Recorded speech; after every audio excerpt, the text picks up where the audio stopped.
Hi wild listeners, thanks for tuning in. This is going to be a heavy story, but one worth telling. We'd love to hear from you about what you think of the episode, and our Patreon community is a great place to share your thoughts. You can find the link to our Patreon in the show notes. Okay, enjoy the show. Before we begin, I just wanted to let you know that there are some disturbing scenes and the sounds of gunfire in this episode, so please take care.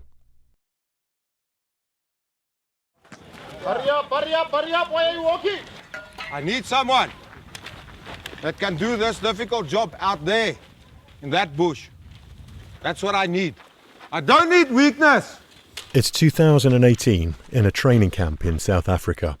A lineup of terrified-looking young men have just met their drill sergeant, Ruben de Kock. You are in competition with yourself. I'm not being tested. I was tested before all of you were born. Hello, we don't walk here, we run.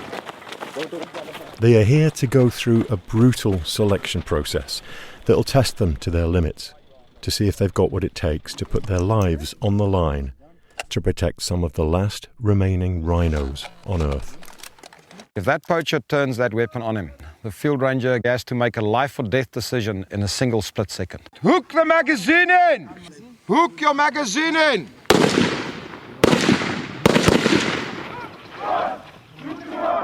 Ruben has been selecting and training men to be wildlife rangers for more than 30 years, and he and his team understand the stakes all too well. If we don't train that as close to reality as possible, it could cost him his life, or it could cost his buddy his life.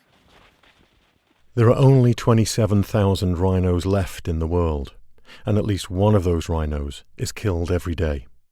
Ruben and the rangers he trains come across the shocking evidence of this all the time in the African bush.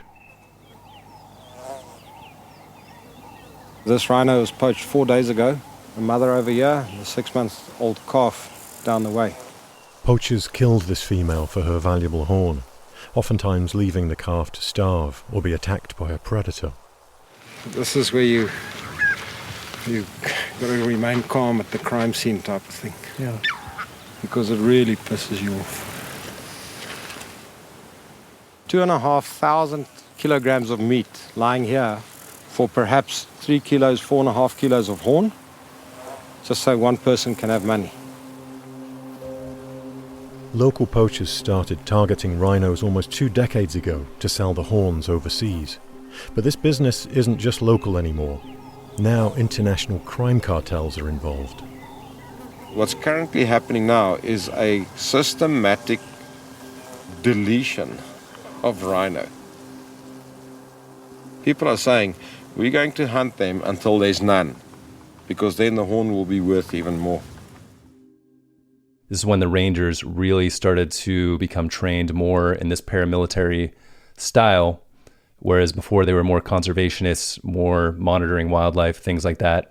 But now they were facing these armed criminals that were backed by crime syndicates, and they weren't afraid to shoot back. This is John Jerko II.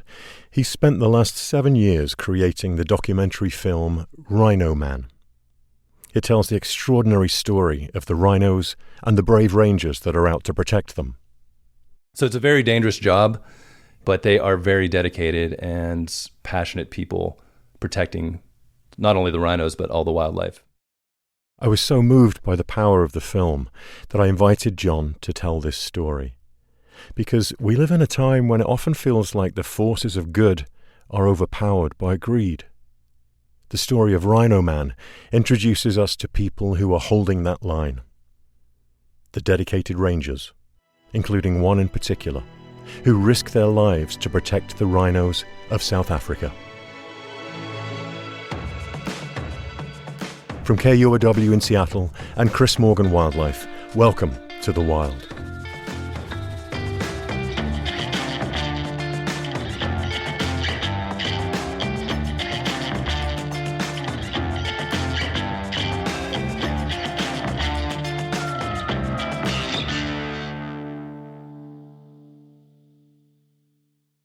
Documentary filmmaker John Jerko begins by painting the picture of this massive wild area of Africa, where he and the Rhino Man team began to document the story. The greater Kruger National Park area is in the northeast of South Africa, which is, I believe, about 2 million hectares. It's a huge, huge piece of land. You have so much wildlife, and there's the big five, they call it, which is rhino, buffalo, elephants, lion, and leopard. Those are the big five. And where we spent most of the time was in the Timbavati Private Nature Reserve. That's where Anton Mzimba, the ranger featured in our film, was the head ranger. When I was a kid, I grew up around wildlife. The first animal I ever saw was a dead elephant. I couldn't believe something that big was killed. From that moment, I knew what I was put here to do. I met Anton in 2018 on a 2-week whirlwind trip of my first filming trip there with Matt Lindenberg from Global Conservation Corps. And he had all the connections, so he set this whole trip up. The film follows Anton and other anti-poaching rangers in their work to protect the rhino. This trip was the beginning of a deep relationship for John with the place and the people. Anton has a warrior spirit. That's really what his heart is. Since I've been here, I've recorded lots of changes in the wildlife and also the wildlife crime. Rhino poachers are generally well armed. They shoot at us. It's not nice to be a field ranger. They're trained in everything from the conservation side, which is monitoring wildlife, putting out fires. They do all the normal things you think of a park ranger. It's not something that you become a field ranger overnight. It's something that has to do with a call from God that you must save the wildlife. For him, this wasn't just a job, it was his life's purpose. And he wanted to get the story out there so people knew what was happening in these parks to not only support him, but rangers throughout South Africa and around the world. In the 1700s, it is estimated that there were 500,000 rhinos worldwide. 95% of them are gone. The numbers have dropped so drastically over the years that every single rhino counts. That's why it's so important for these wildlife vets or these orphanages or the rhinos out there at the reserves to protect this species and do everything they can to get the numbers back up. Other organisations are part of the army of people who are out to protect and save rhinos. One of them cares for rhinos that actually survive an attack by poachers. A lot of times these rhinos are poached and they brutally hack off the horn, but the rhino ends up surviving. Hope. Can't really blame her from not coming closer. Hope was poached now about 1.5 years ago. The top third of her face was removed and she was lying in this pool of blood, breathing blood. So we were introduced to Dr. Johan Murray of Saving the Survivors. He's an incredible wildlife vet in South Africa, and he really pioneered this whole branch of wildlife veterinary skills around saving these poached rhinos. It was really difficult for me. I had to sit down for about 10 minutes or so and decide, shall we give this a try or not? The problem with her was that she was hacked off really, really low. It was just a huge gaping wound. It's a very sad thing to see. But there's a chance that it could survive if they give it medical attention. And up to that point, no one had really treated these types of injuries on this type of animal. And so he went for it and really developed these skills and pioneered all the techniques to save rhinos like Hope. Hope currently is doing really well with all of these treatments. After a year, that massive wound of her healed 60%. Hope was a special one. I mean, the name kind of gives it away, what they were thinking when they were doing this type of treatment, really hoping that they could use these techniques to save this species from this poaching epidemic. And the idea is eventually is to put her into calf and to release her into the wild so that she can reproduce like any other survivor. These animals must go back into the wild and they must continue breeding to add to the species advancement. To see them being, destroyed, you cannot stand by idly and just see it happen. I one day surely have to tell my children that I tried to save this iconic species. You can't just stand by. Because if you just let it go, and one day, your child asks you, so what did you do when this war was going on? And you say, well, I did nothing. Surely that's not an answer.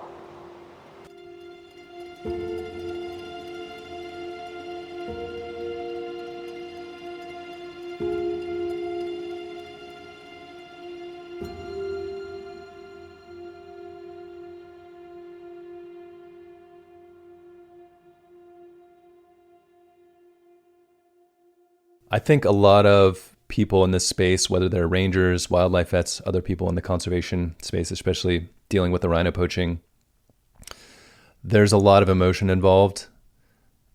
You're seeing these animals and the pain that they're going through day after day, poach rhino after poach rhino. And, he knows it's building up, but there's just no outlet for him. I mean, it's trauma. They're really facing a ton of trauma over and over again. But of course, the goal of conservationists is to prevent rhinos having to endure the things that Hope went through at the hands of poachers. So protecting rhinos before they are found and harmed is the job of rangers like Anton. We are conservationists and must care for the many aspects of the land. We must patrol the reserve for any signs of poachers. We also check on the health and the abundance of wildlife. Over time, he became deeply, deeply involved in the conservation side of it and fell in love with wildlife and nature. Was Anton married? He was married, yeah. He had 11 kids. Wow. Big family. It's not nice to be away from home, from your family, whom you love a lot. I stay away for weeks. I can't see my children. I blame no one. That is my job that I chose. Each time I come back home, I'm happy. What did his family think about him leaving home and going into this dangerous job every day? Yeah, Anton used to tell me that he was very open with his family and the threats that he would face out there. And so he didn't really hold back. He let them know, I could be killed on this job. But he also let them know, this is why I'm doing this. And I think they understood that and accepted it. They never complain when I come back after 30 days or 36 days. They know the nature of the job that I'm doing, and they are also proud of what I'm doing. That's what keeps me strong each and every time I go out in the bush. But I can't help but keep coming back to this fact that he was walking into perhaps one of the most dangerous jobs on earth. And you've touched upon it, but I still struggle to understand, or I want to understand what drove Anton. Perhaps those like him as well. What drives him to pursue this job, to be on the front line in such danger? Yeah, I feel like part of what drove Anton to do this work was just I think for him it was a bigger purpose, and he really connected with that. And it wasn't about him, it was about nature as a whole and humanity's connection to it. Just to get the message that Rhino was shot somewhere, it brings us the feeling that it's like we have lost one of our own family members. This is the reason why we miss our family. We stay long periods out living in uncomfortable conditions. It's because we are protecting these things. he was ready to sacrifice himself. Anton would always say, "We are the bulletproof vest of the rhino. We're here to stand in front of the rhino and protect them from any kind of threat." And he fully embodied it and believed it. It takes a certain kind of person to become a wildlife ranger like Anton. The work can be brutal, and so is the selection process. It's like signing up for the army. After the break, we get a taste of what young, hopeful cadets go through to prove their commitment to a life protecting rhinos.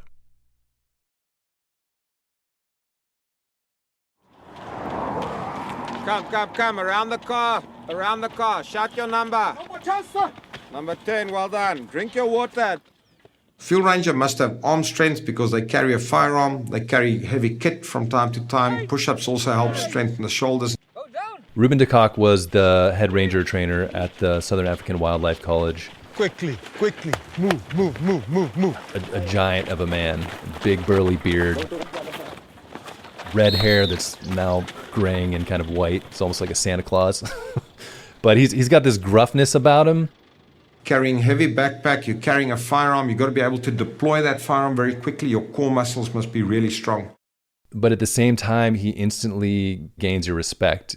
He's like this very fatherly figure, I guess. Yes, I felt the same way. What presence he had, yeah. What are you doing there? With a blue shirt, go stand behind him.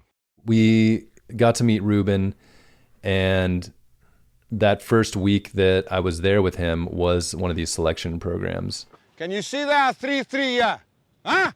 Move this way. So when the candidates first show up for the ranger selection, they're usually wearing clothes that they came with from home, sometimes just regular tennis shoes. And some of them know what they're getting into, but I would say most of them don't. The candidates come from villages all around and sign up at the Southern African Wildlife College to be assessed.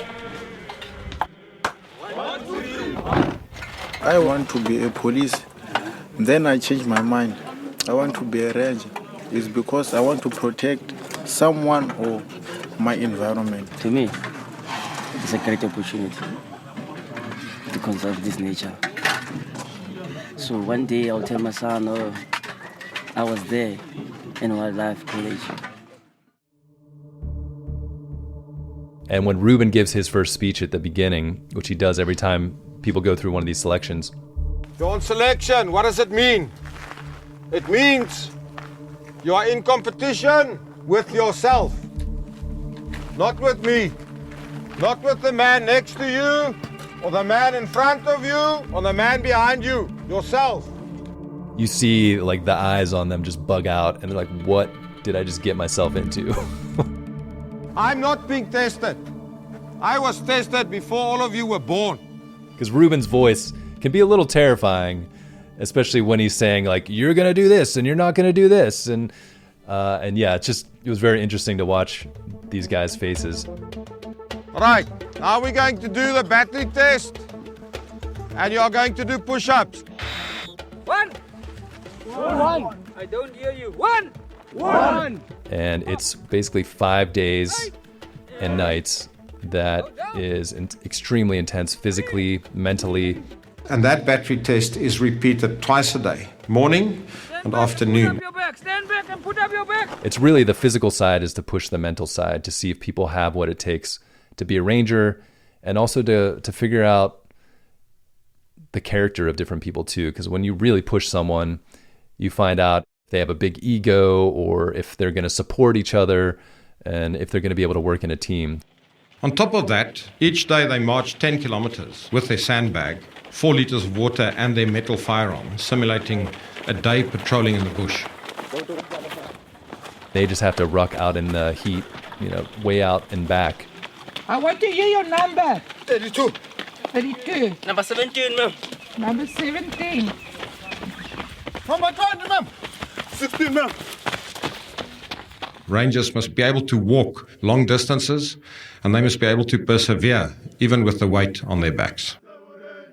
So every night, every 2 hours after they go to bed, they wake them up for 20 minutes or so, and they'll do some exercises with them, have them drill a little bit. That's the night I would drop out.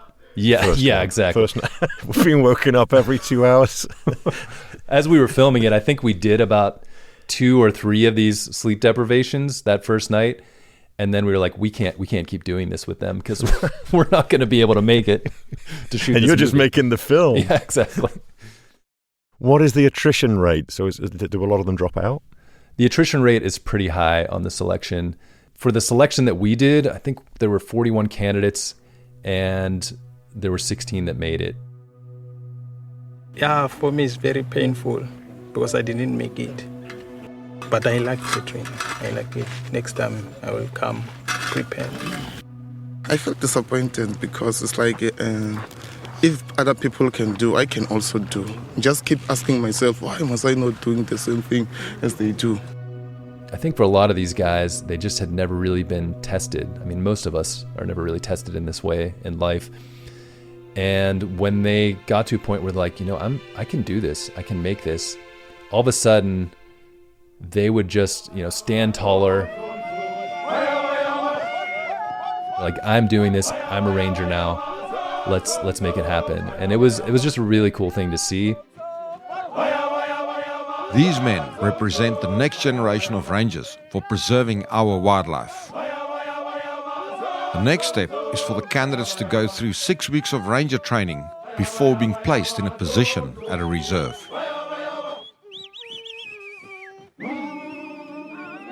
So this is exactly the type of training that Anton went through. His was even more intense than this in the earlier days.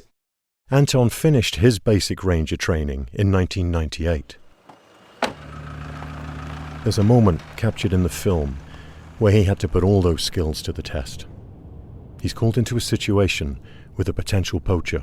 Yeah, basically we are responding to an incident where one of our lodges has reported a single gunshot fired. So we are now responding to the area. We already deployed one patrol. In the meantime, they have already started tracking. His team went out to check the fence and check on a possible incursion into the reserve. And they caught wind of some guys that were in the reserve, armed, trying to shoot a rhino.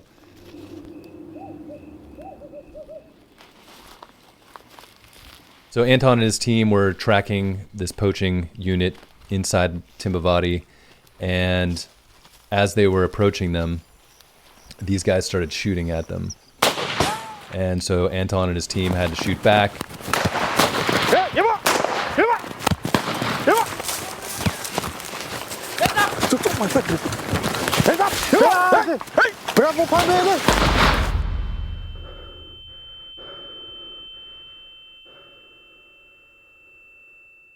Thankfully, no one was killed during this shootout. Anton and his men were safe. And after a short chase, they arrested 2 poachers. The others got away on foot. I don't know what it was, a revolver or 9mm. They were shooting at us. It was an event that really shook Anton, but he stayed focused on his mission as a ranger. So even now I'm still nervous, Rangers will always be exposed to possible intimidation in the communities. They can go home on leave and never truly relax if they've got a major poaching ring in the area. Even if I'm home, I'm still a field ranger. I don't know who's watching me, with what intention, you see. Poachers are not just people from unknown world. We are staying with them in the villages there. They know my house, they know my family, So sometimes intimidation is there. That that you stay in so-and-so address, we're going to come and kill you, or else we're going to kill your family. Because Anton was such an incredible ranger, there were a lot of people within the poaching communities and syndicates that were trying to get him taken out in one way or another. And so a lot of times these guys would give misinformation to police to try and get the good guys taken out, because there's a lot of corruption within the Ranger Corps. Kruger National Park at one time, I think they said they thought potentially 70% or more of the rangers were corrupt. The poachers go and spread disinformation about the rangers. So they put into the informer network, oh, that ranger is actually assisting us. It happened to my very good friend here, Anton Mzimba. So they set him up. And instead of digging in a little bit more and being like, who is Anton? They just went gung-ho. What happens? You have a unit that goes there 2 o'clock in the morning, they kick down his door, they search his house. Raided the place, assuming that he was involved in the poaching. I received a call from my uncle. He called me early in the morning, said that, no, your house was searched. No, they broke the windows, the doors. They were suspecting you for rhino poaching and so on. I don't want to lie. I felt like,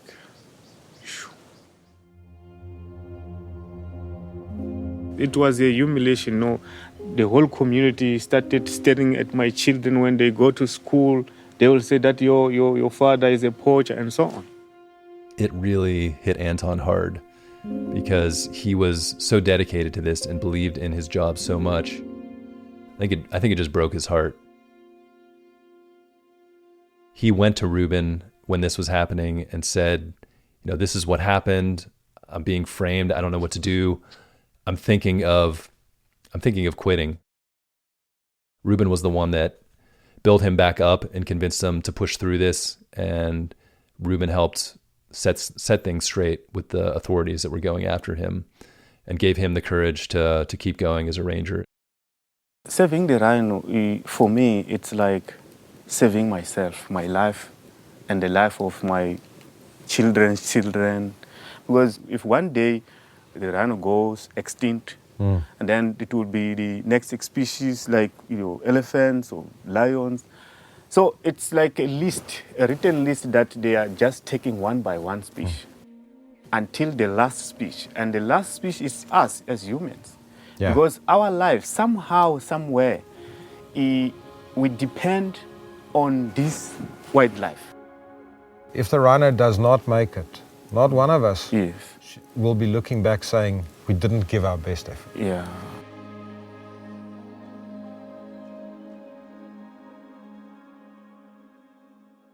In the end is actually what ended up getting Anton killed, was because he outed some of these corrupt rangers, and then they basically hired these hitmen to come after him.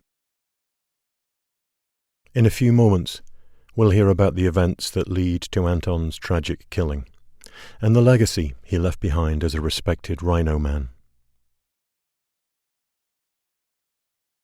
Anton Mzimba was facing threats from poachers, but he continued to work every day protecting the rhinos he loved. But his friend and filmmaker John Jerko noticed that the intensity of the threats were growing. So this was in early 2022. I was back in Atlanta and finishing the film, but I'd always be checking in with Anton, just seeing how he's doing. And, usually it was all Anton just super positive. Good morning, John. Hope you're well, man. Yeah, I'm still kicking and going. So happy birthday, John. And may the Almighty God keep you safe. And thanks for everything that you have done for me, John. And may God bless you. Maybe March, I got the first message from Anton where he said, hey, these guys are out to get me, and I have basically a hit on me right now. I'm on my way home now. I've just driven past where most of my enemies are, and I know by now that they have hired 2 men to shoot me. But I think by next week I will be safe. Yeah, I will be okay. And I think he told me the amount of money, and it was something like $1,500 or something is what these guys are getting paid to kill him, which just, shows you the value of life. Then maybe a couple weeks later, I start getting more messages from Anton, and each message he sends me, there's a little more tension in his voice. Friday, I removed my kids, my wife from home. Apparently, the criminals have been visiting my house, and the big concern here is that they may think of abducting one of my kids for ransom. this is the first time I've ever heard Anton really stressed about any of his work or these kinds of threats. And I don't know if it was the first message he sent me or maybe the second one, but I quickly reached out to Ruben. Hey, Ruben, sounds like he's got a couple of paid hitmen from one of the local crime syndicates trying to take him out, and I believe he's got an informant, so he's working with them to kind of stay ahead of them. But yeah, he's just been very stressed, I can tell. It can be lonely for a guy that is doing his job properly. It's just an indication of, the person that he is so important that they need to take him out. So I'll keep you up to date if anything new comes out of it. All the best on that side. Send regards to everyone. And yeah, we'll talk soon. Thanks, bye. One of the last messages during this period was Anton just feeling like, I'm doing this for the whole world and these guys are here to kill me. Yeah, this is a very difficult moment for me. What I'm doing is for the benefit of the whole world. I'm standing in their way. They want to get rid of me so that they can do whatever they want. After maybe a 3-month period, all of a sudden I got a message from Anton. He's like, hey, I think we dealt with these guys. We ran them off. They're not going to bother me anymore. And there was just a sense of relief. And I think this was maybe June of 2022. And so for a good month there were no more threats. He was starting to get back to normal life. And I think right after that, I had what ended up being my last message with Anton. And this was probably around July 10th or so. And I was just checking in with him saying, the film is pretty much done. I got like maybe another month or so, and I'd love to come in September and finally share the finished film with you and the team and get Ruben and everybody there. He was like, oh, John, it's like, I'm so excited for you to come down here. He's like, July 31st, which is a couple weeks away. It's World Ranger Day.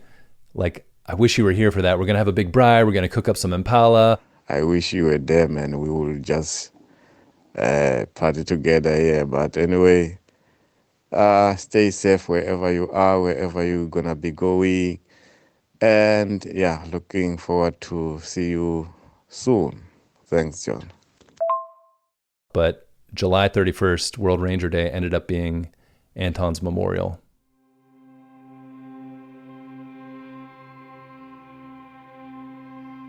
They came to his house. They shot him in front of his family, shot his wife.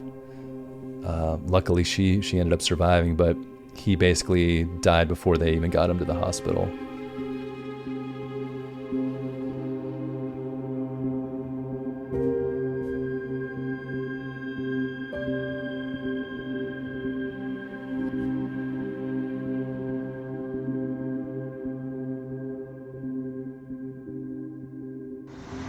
Hi, Ruben. Just wanted to send my condolences and love to you and Marianne. It's pretty devastating. It's the thing that you always fear, and yeah, but I guess all we could do is carry on the torch now, and yeah, it's just such an amazing human being and a friend, and yeah, just deeply missed. So I wish I was down there with everyone, but yeah, sending my love your guys' way. Take care. Hi, John. Thank you so much for your message. Also from myself and Marianne, knowing that you've also gotten to know Anton and the kind of person he was. Condolences to you as well, because it's been a difficult day. And just strongs on your side as well, John. Hang in there, and we must carry the torch, all of us. Anton's death hit everyone who knew him hard. Even though the risks were always apparent, it was a shock, and the impact rippled through villages and the community of rangers in South Africa. At Anton's memorial in Timbavati, they had a big flyover with several planes and helicopters, bush pilots and rangers. Sadly, today we lose our ranger colleagues who we have lost fighting our common cause. One of the head rangers from Kruger National Park spoke about Anton over his radio. Of such a special friend, colleague, and conservation warrior. To see people that are revered in the conservation field stand there and kind of like get that long look off into the sun, into the sunset, because they overcome with emotion. Then you realize how deep that guy has made an impression. Timbavati and the Mzimba family, we share your pain, we share your loss, and we share your heartbreak. Today we expect you to lean on us.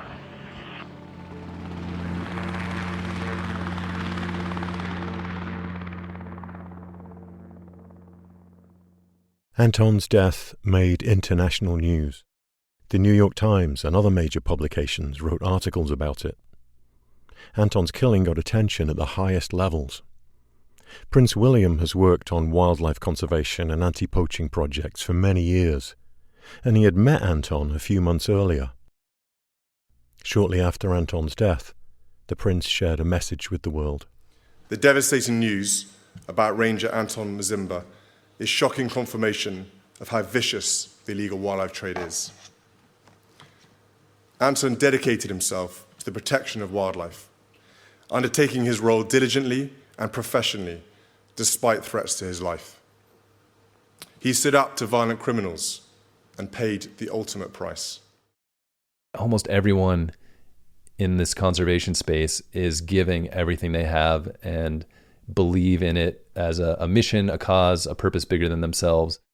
I think when you see people living with this type of integrity and purpose and love for what they do, it can inspire you to find what that is in your life. And because of that, it gives me a lot of hope that we can find ways to save these species, to protect these spaces, to come together, to change the situation so that people don't need to or want to poach. I'm just left with a lot of hope, and Anton's a big part of that. He was always full of hope. Even in the darkest hour, he was ready to fight for this. I have had an amazing career. My team and I have worked hard to ensure that our wildlife survives. But one day, not so long from now, I will hang up my boots. And as I get closer to that day, my heart grows heavy. When I grew up in Africa, we lived close to the wildlife. We saw elephants and rhinos on a regular basis. Today, the majority of the youth no longer have access to wildlife. We cannot allow our youth to lose sight of what we have worked so hard to conserve. So until the next generation is ready to take the reins, we will remain steadfast. This is our calling. This is our mission. This is our legacy.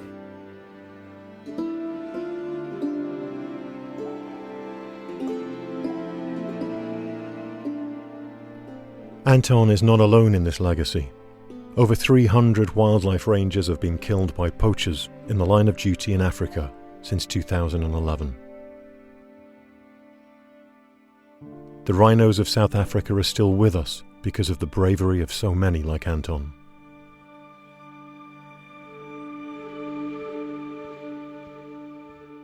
Almost 4 years after his death, the men who killed Anton have not yet been found. When John Jurko first contacted me about his documentary and Anton's story, it was clear that his motivation had already switched from the film to finding justice for Anton. But more than that, John, Matt Lindenberg and the Rhino Man team want to make sure Anton's legacy continues. They started a fund to support Anton's family and launched a youth program inspired by Anton called Future Rangers. Our hearts go out to Anton's family and all those who knew him and were inspired by him. And we honour all of those who stand for what's right across all corners of our beautiful planet. You can watch the documentary film Rhino Man at rhinomanthemovie.org and check out our show notes to find links to all the good things that are happening to remember Anton, support rangers, the youth program, and more. Audio in this episode courtesy of Rhino Man, copyright Global Conservation Corps, and music courtesy of composer Simone Wilson. You can hear more of his work at simonewilsonmusic.com.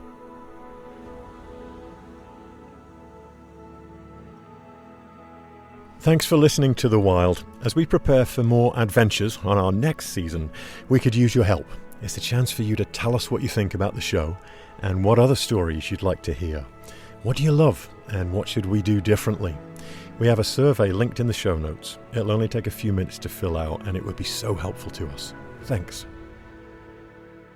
The Wild is a production of KUOW in Seattle and Chris Morgan Wildlife, with support from Wildlife Media. Matt Martin produced this episode. Jim Gates is our editor. Our theme music is by Michael Parker. The Wild is hosted, produced and written by me, Chris Morgan. A very special thank you for their kind financial support to Jill and Scott Walker, Rose Letwin, Ellen Ferguson, the Isdell family, Anna Kimball, Barbara Stolman, John Taylor, Paul Lister, Bob Yellowlease and John and Julie Hanson. Thanks for listening. Take care of yourselves and nature so that nature can take care of you, like she does every day.